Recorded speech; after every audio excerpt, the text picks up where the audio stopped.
Olá, bem-vindo ao Estudo em Casa, aula de português para o 7º e 8º anos.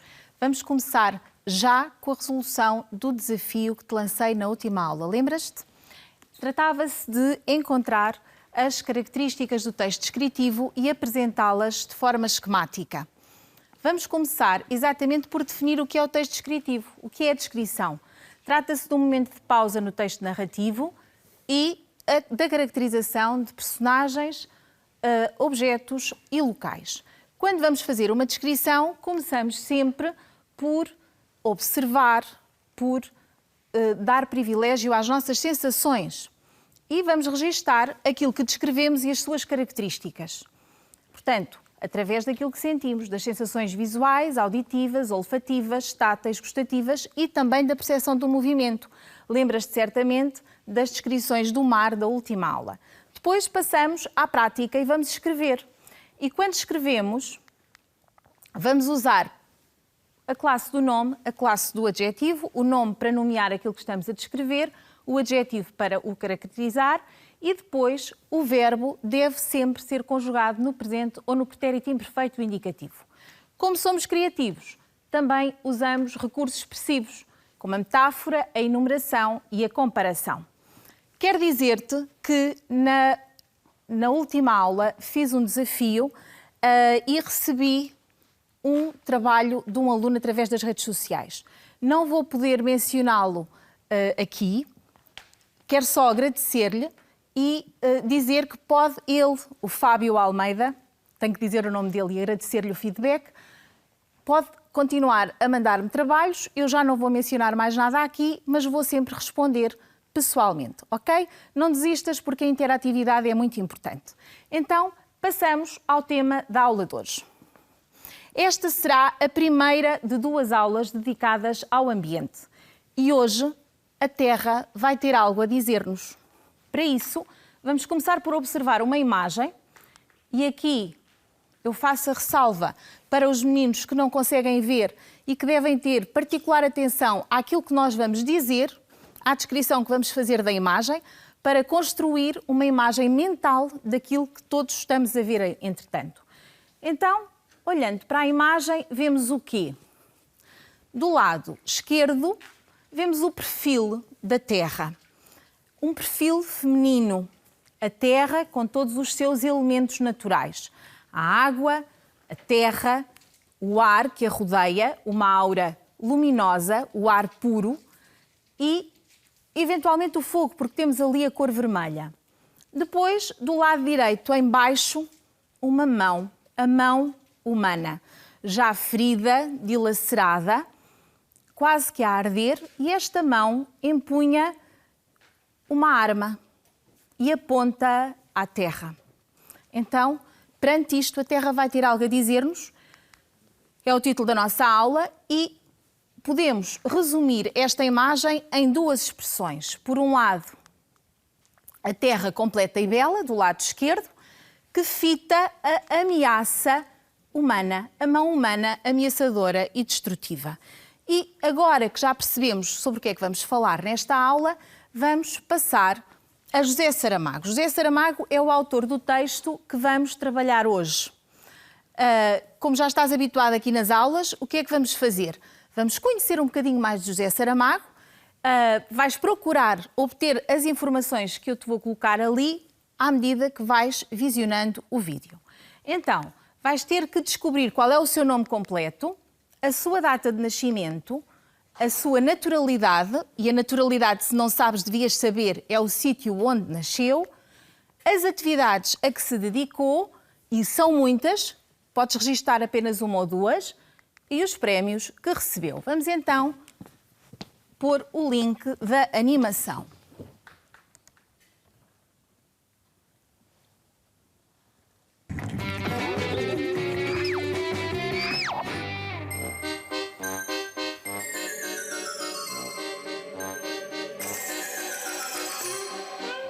José de Sousa Saramago nasceu a 16 de novembro de 1922 na Golgã e foi um escritor, argumentista, jornalista, dramaturgo, romancista e poeta português.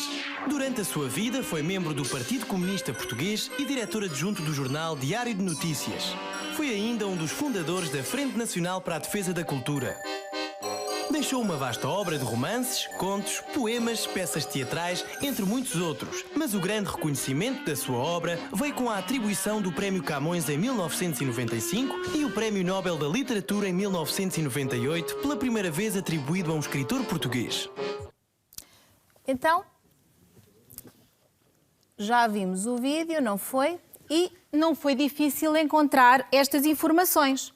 O nome completo só tinhas que acrescentar um, José de Sousa Saramago, a data de nascimento, 16 de novembro de 1922, se fosse vivo daqui a 2 anos, José Saramago completaria 100 anos, a naturalidade, Golgã, mais precisamente uma aldeia perto da Golgã chamada Azinhaga, eu por acaso até conheço bem que moro lá perto, e as atividades. Eu disse-te que eram muitas e que se calhar ias ter dificuldade em as registar todas, mas todas elas se relacionam com a escrita, não é?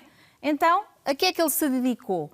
Ele foi escritor, argumentista, jornalista, dramaturgo e, como escritor, foi romancista e poeta. Os prémios que recebeu, entre outros, foram o Prémio Camões e o Prémio Nobel. O excerto que te trago hoje é do livro Levantado do Chão. É um livro para gente crescida, é certo, mas a verdade é que José Saramago faz aqui uma descrição da Terra que vale a pena analisar. Vais acompanhar a leitura do excerto comigo atentamente. O mundo, com todo este seu peso, esta bola sem começo nem fim, coberta de mares e de terras, toda esfaqueada de rios, ribeiros e regatos, a escorrer a águazinha clara que vai e volta e é sempre a mesma, suspensa nas nuvens ou escondida nas nascentes, por baixo das grandes lajes subterrâneas, o mundo, que parece uma brutidão aos tombos no céu, ou silencioso peão. Então, eu, tendo lido este excerto, esta primeira parte do excerto que vamos analisar, achei que ficava bem aqui um título, aproveitando uma das expressões do texto. Consegues adivinhar qual é?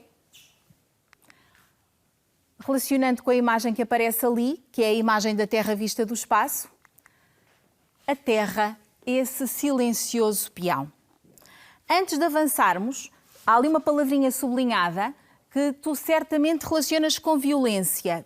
E é a palavra brutidão, porque bruto, brutidade, tem a ver com violência. Neste contexto em particular, refere-se ao estado bruto, ao estado original da Terra, tal como ela surgiu inicialmente. E vamos avançar.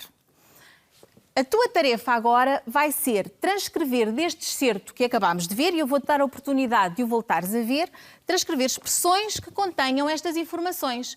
Primeiro, que a Terra é redonda, depois, que a água tem um ciclo e, por fim, que a Terra se move. Vou-te dar uns segundinhos só para voltares a ver o texto. Consegues encontrar? Não precisas de transcrever. Então, a Terra é redonda, a água tem um ciclo e a Terra move-se. E vamos continuar com o exercício. A Terra é redonda. É logo no princípio, não é? O mundo, esta bola sem começo nem fim. E nesta expressão, que equipara a Terra a uma bola, o mundo a uma bola, encontramos um recurso expressivo. Consegues perceber qual é? Estabelece-se aqui uma relação entre a forma da bola e a forma do mundo. Então, que recurso expressivo é este? Não temos expressão comparativa, é uma metáfora, exatamente, porque estabelece essa relação entre a forma do mundo e a de uma bola, reforçando que a Terra se trata de um planeta redondo, como aliás eu julgo que serão todos. Os astrofísicos saberão melhor do que eu. E vamos avançar para a segunda expressão. A água tem um ciclo. O ciclo da água é teu conhecido das aulas de ciências, não é? E aqui também Saramago refere esse ciclo naquela expressão em que se refere à água.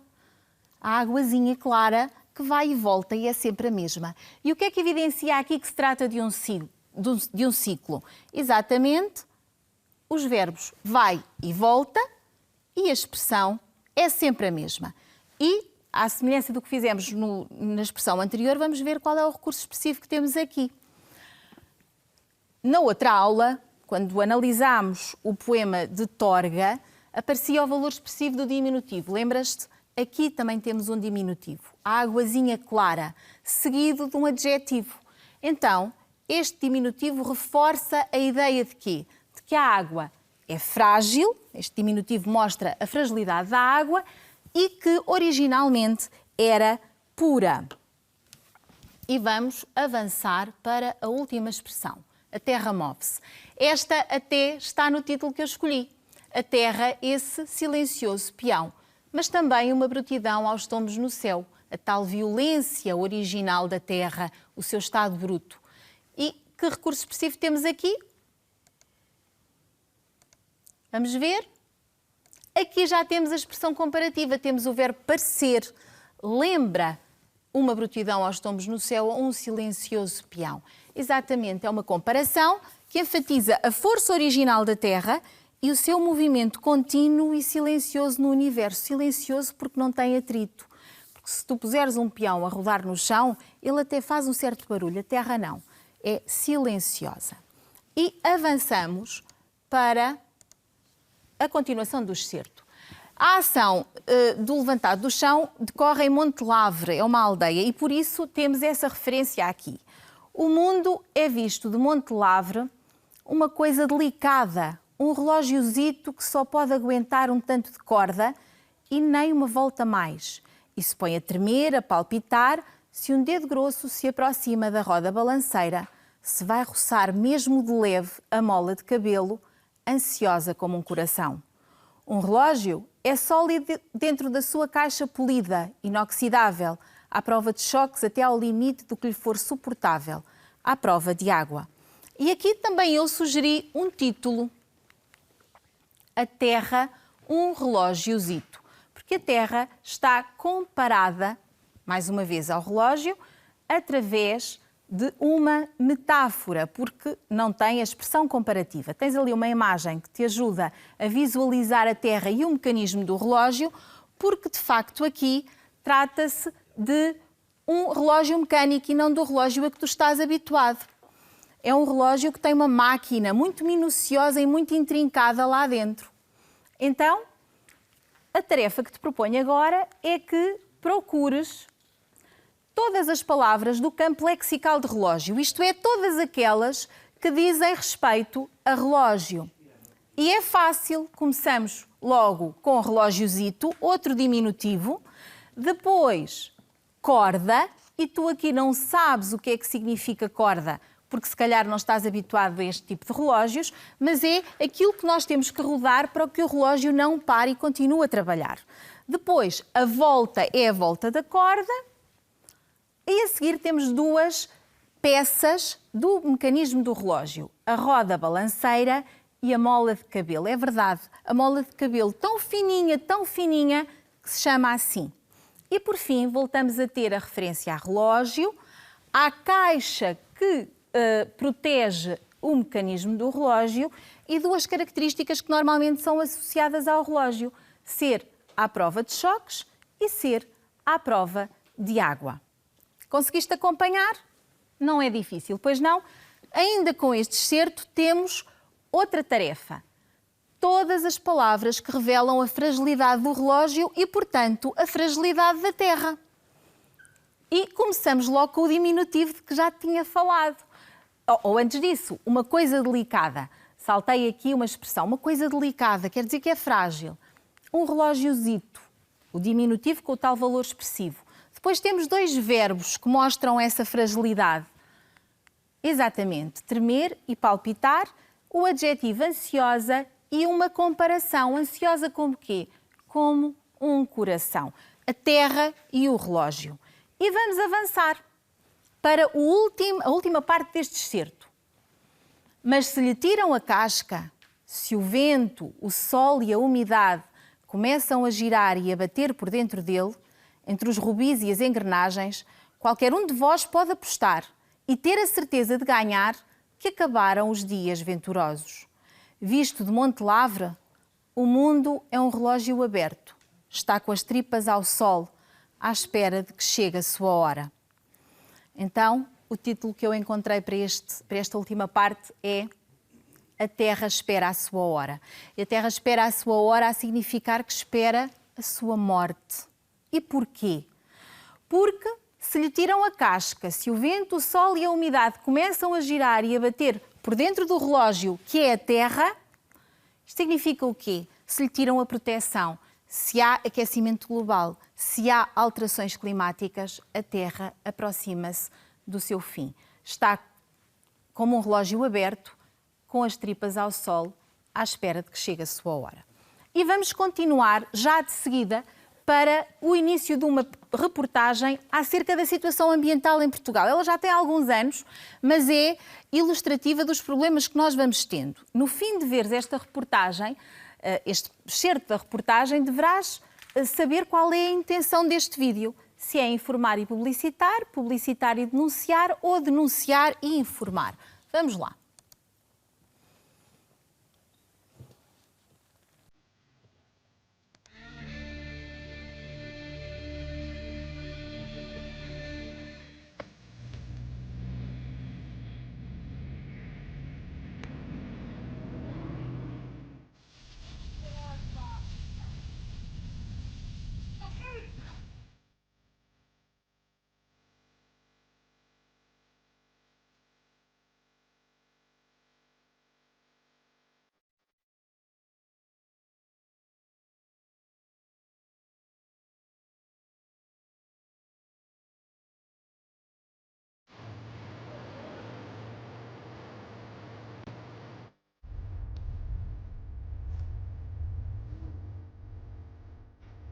Estas imagens foram todas obtidas no Portugal de hoje e, infelizmente, não se pode dizer que sejam raras. Lixo por todo lado, poluições várias, prédios empilhados como caixas de sapatos. Nem todo o país está assim, dirão alguns. E é verdade. Mas mesmo onde ele parece intocado, por dentro o país já sofre. Terras contaminadas, águas subterrâneas inquinadas, produtos em que não se pode ter confiança. Em escassas décadas ficámos expostos à modernidade, o que não significa que tenhamos ficado modernos.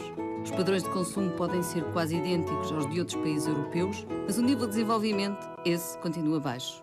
O que disparou foram os nossos níveis de degradação ambiental. O país já não tem as magras vantagens ambientais do seu atraso e ainda não adquiriu as do progresso. Então, vimos o vídeo e consegues facilmente responder à questão. Porquê? Porque há ali um verbo que elimina de logo, à partida, duas opções. Qual é esse verbo? Publicitar, exatamente. E publicitar porquê? Porque este vídeo não é um vídeo publicitário. Ele denuncia e informa sobre a poluição e o estado em que se encontra Portugal. A seguir, tenho aqui um esquema para te propor. Porque o vídeo tinha muita informação, eu selecionei alguma para a distribuirmos por estas três colunas. Por um lado, a enumeração de problemas, quais são os problemas elencados no vídeo, depois as causas desses problemas e as consequências das causas e dos problemas. Compreendes? Então, primeiro problema que encontras ali, lixo por todo lado. Exatamente. Vamos ver se isto corre tudo bem, que às vezes isto desconfigura um bocadinho. Depois, outro problema. As poluições várias, é um facto. E porquê? Porquê é que isto acontece? Porque o nosso nível de desenvolvimento continua baixo. E isso leva, por exemplo, as poluições várias e o lixo por todo lado, contamina a água. E muitas vezes essa água é usada para regar e os produtos agrícolas regados com ela não são de confiança. Então, há uma degradação ambiental maior, os produtos não podem ser consumidos à vontade. Isto porquê? A outra causa, porque Portugal ainda não adquiriu as vantagens do progresso. É um problema com que nós estamos a lidar, é isto que a Terra nos está a dizer, há problemas e nós temos que dar uma resposta. E para dar esta resposta, eu trago-te aqui um texto muito particular. É deste livro, A Fala do Índio, que contém discursos produzidos há mais ou menos 180, 200 anos, por índios americanos que se dirigem ao homem branco, ao colono, acerca da terra, mostrando que têm estes índios mais consciência ambiental há 180 a 200 anos do que nós atualmente, do que muitos de nós atualmente. Então, vais ouvir, mais uma vez, acompanhar a leitura deste texto comigo, tendo em atenção que este texto vai aparecer na ficha de atividades complementares que o teu professor te poderá fazer chegar e que vais ter a oportunidade depois de o ler com mais atenção. Então, vamos dar atenção ao texto e eu vou parar algumas vezes ao longo da leitura. Pergunto-me se a terra tem algo a dizer. Repara, o índio está a usar a primeira pessoa. É uma reflexão dele. Pergunto-me se o solo ouve aquilo que se diz. Pergunto-me se a terra nasceu para a vida e o que há debaixo dela. E, no entanto, eu ouço o que a terra diz. Olha como é bonito este índio ter atenção aos sinais que a terra nos dá e ouvir aquilo que a terra tem para dizer. A terra diz: foi o grande espírito que aqui me pôs. E este grande espírito pode ser aquilo que nós quisermos. Pode ser a natureza, pode ser as forças do universo, pode ser um Deus qualquer, se formos crentes, mas a verdade é que a Terra existe por uma razão, porque há uma força superior a colocá-la e a dar-lhe as características que ela tem. Foi o grande espírito que aqui me pôs.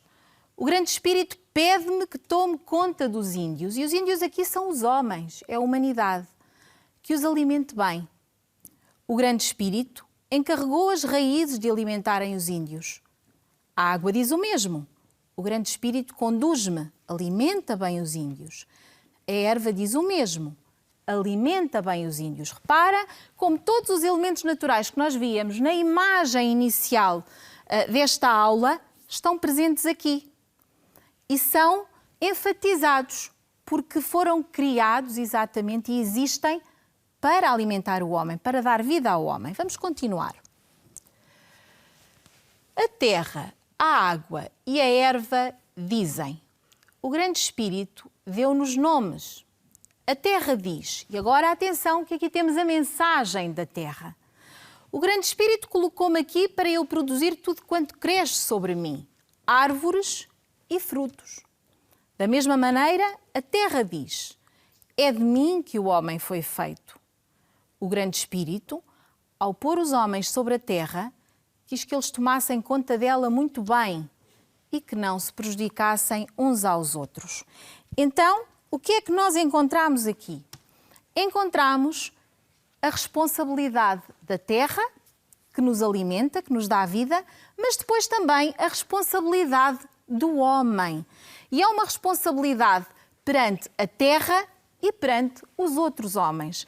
Porque se tratarmos bem a terra, garantimos as condições de sobrevivência para a humanidade. Se formos solidários nas nossas atitudes, vamos permitir que a terra recupere. E para este texto estamos acabados em termos de conteúdo do texto. Vais ter a oportunidade depois de fazer a ficha nas atividades complementares e vamos a um bocadinho de gramática. Eu sei, gramática, mas olha, tens a facilidade de ser um falante português, de falares todos os dias a nossa língua. E a maior parte das regras e daquilo que vamos fazer aqui hoje é algo que tu fazes todos os dias sem pensar. O que eu te peço é que reflitas um bocadinho sobre isso e que apliques os teus conhecimentos aqui neste exercício. Então, vamos olhar para a primeira frase. Este exercício, que tem a ver com o pronome pessoal em adjacência verbal, isto é, com a colocação do pronome perto do verbo, vai exigir que nós relembremos um bocadinho de sintaxe, as funções sintáticas. A terra alimenta bem os índios. Temos um segmento, os índios, sublinhado. Que função sintática tem este segmento? A terra já sabemos que é o sujeito, não é? Alimenta bem os índios, predicado. Alimenta quem? Os índios. Então, quando nós fazemos a pergunta quem, e não te precipites, encontramos que função sintática? o complemento direto. Não é? E não é só esta pergunta que nós utilizamos para encontrar o complemento direto. É também a pergunta que fazemos na frase seguinte. Tu leste o texto? Tu, sujeito, leste o texto predicado, leste o quê? O texto. Então, quando fazemos a pergunta o quê, também encontramos o complemento direto. Então, o pronome que nós vamos utilizar ali será um pronome com a função de complemento direto. Depois, na terceira frase, a terra falou ao homem. Falou a quem? Ao homem. Fazemos a pergunta a quem? E agora sim, a quem significa que vamos encontrar o complemento indireto. Não temos dúvidas, pois não? Na última frase, mais difícil, temos os dois complementos. A terra enviou o quê? Uma mensagem. A quem? Ao homem. E agora é só substituir. Só substituir pelos pronomes. E isto tu fazes automaticamente sem pensar. A terra alimenta-os bem. Tu leste-o. A terra falou-lhe e a terra enviou uma mensagem ao homem. Lhe, vamos juntar lhe com a e vai ficar a terra enviou-lhe. Vou-te dar uns minutinhos para registares estas frases no caderno. Eu vou voltar a lê-las porque estas frases serão necessárias para a tua tarefa final, para o desafio que eu te vou colocar a seguir. Portanto, vamos repetir as frases, tu vais ter tempo de as registar e os meninos que têm a possibilidade de andar para trás e para a frente tenham paciência, mas há ainda muita gente em Portugal e é para esses meninos que nós estamos aqui que não têm essa possibilidade. E, portanto, vamos dar tempo. A terra alimenta bem os índios, a terra alimenta-os bem. Já copiaste? Sim? A seguir, tu leste o texto, tu leste-o. Depois, a terra falou ao homem, a terra falou-lhe.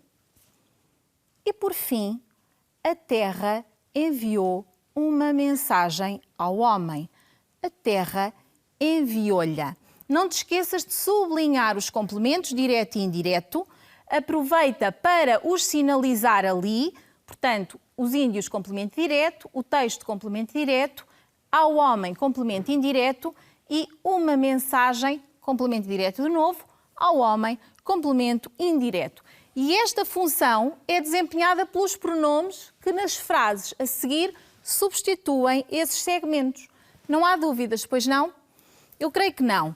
Isto é aquilo que tu fazes automaticamente. Azar tem os falantes de outras línguas que querem aprender português e que depois se veem um bocadinho aflitos com isto. Então, vamos passar ao nosso desafio, que vai ter duas vertentes. Uma vertente gramatical, colocar as frases que já copiaste na negativa, portanto, as 8 frases, não são só aquelas que foram o resultado do exercício, são as 8 frases que tu já copiaste e eu dei-te mais do que tempo para isso. E depois um desafio mais criativo, porque gostamos de incentivar a criatividade. E é muito simples, eu até digo ali, se tiveres tempo, mas de certeza que tens tempo para isto. Escreve uma pequena mensagem à Terra. Ela vai gostar de te ouvir. Porque se nós, nesta aula, estivemos a ouvir o que a Terra tinha para nos dizer, o índio também nos lembrou que nós temos uma responsabilidade, que temos uma missão aqui, que é tratá-la bem e não prejudicar os outros homens. E chegamos à sistematização da nossa aula. Vamos recordar o que fizemos. Observámos e descrevemos aquela imagem que eu acho que era muito bonita da terra ameaçada pelo homem. Lembras-te dela? Depois, lemos e explorámos o cerco levantado do chão, também te recordas, com os recursos expressivos e o campo lexical. Vimos um bocadinho da reportagem, um retrato ambiental, explorámos na medida do possível e fomos ler o texto do índio, tão bonito e com uma mensagem tão importante e tão consciente. E, por fim, fomos à gramática. Então, resta-me despedir e esperar que estejas cá comigo na próxima aula. Até lá! Tchau!